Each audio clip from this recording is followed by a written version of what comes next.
Welcome back, gentlemen. Sorry for getting these out so late. Just to give a quick, so you know what I'm doing as I'm getting home from work every day, spending a little bit of time with my wife, fighting through procrastination and going out for a run. So, by the time I'm through with, and then I eat dinner. By the time I'm done with all that, then it's time to record. So I'm getting them out a little late. The next few days, which is the 4th, tomorrow's the 4th, and the 5th, I'll be off of work, and then Saturday and Sunday. So these will come out a little sooner in the day for the next 4 days, but then by Monday I'll probably go back to the same routine. So if it's late, just watch it tomorrow. Pretend like it's the 3rd or the 4th. But anyways, trying not to spend too much time on these, so I'm just going to get right into Proverbs 3 today. I'm going to highlight a few scriptures.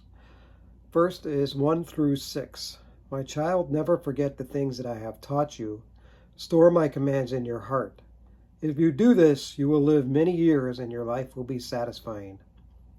In Exodus 20, where the 10 Commandments are, one of the 10 Commandments, I think is number 5, it says, honor thy father and thy mother, and you will live long on the earth. And Paul points out in Ephesians 6 that this is the first commandment with a promise. And Solomon did tell these after the 10 Commandments came out, but Solomon was the wisest man on earth.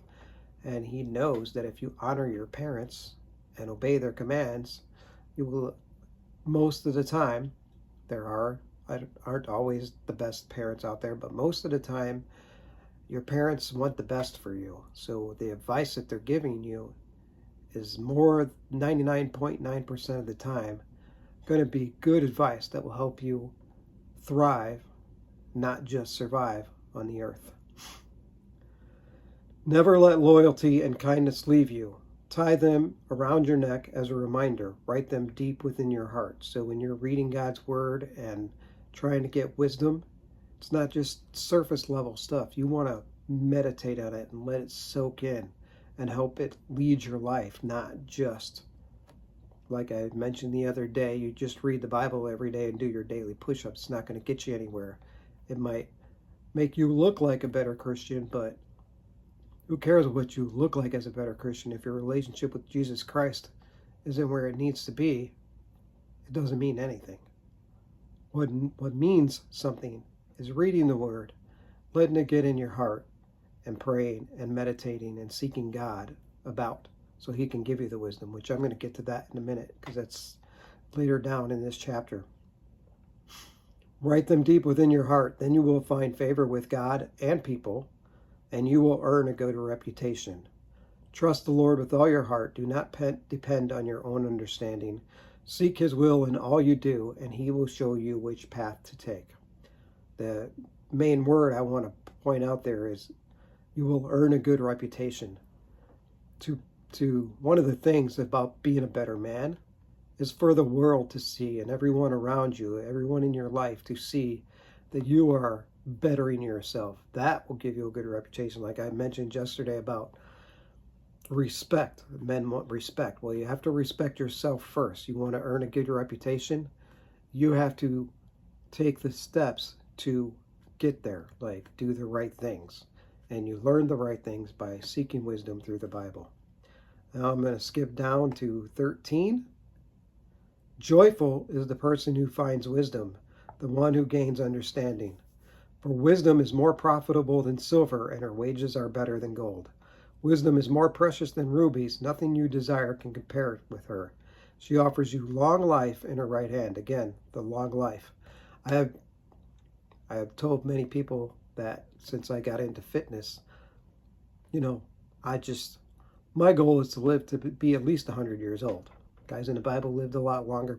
There are people nowadays who live a lot longer.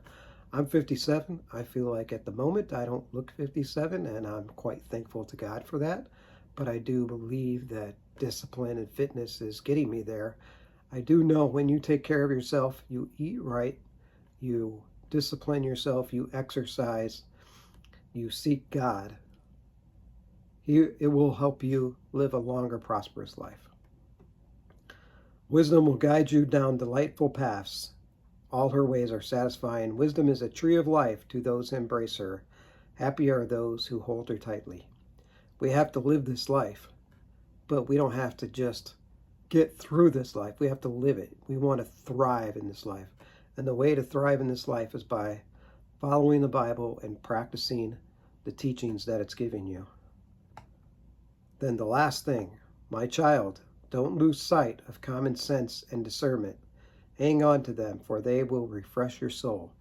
How many times have you heard in the last 10 years or so, oh, common sense is not so common anymore? Well, we're men who are wanting to change the world, and we start by changing ourselves. Then our families will change, our communities can change, and the world can change. I have mentioned that many times. Let's change that narrative where people say, oh, common sense isn't so common anymore. Oh, common sense? Oh, the godly men who are trying to do right and live right, those men have common sense. So it's more common than you think, because there are men seeking to be better. So I hope this encourages you today. God bless you, and have a good night.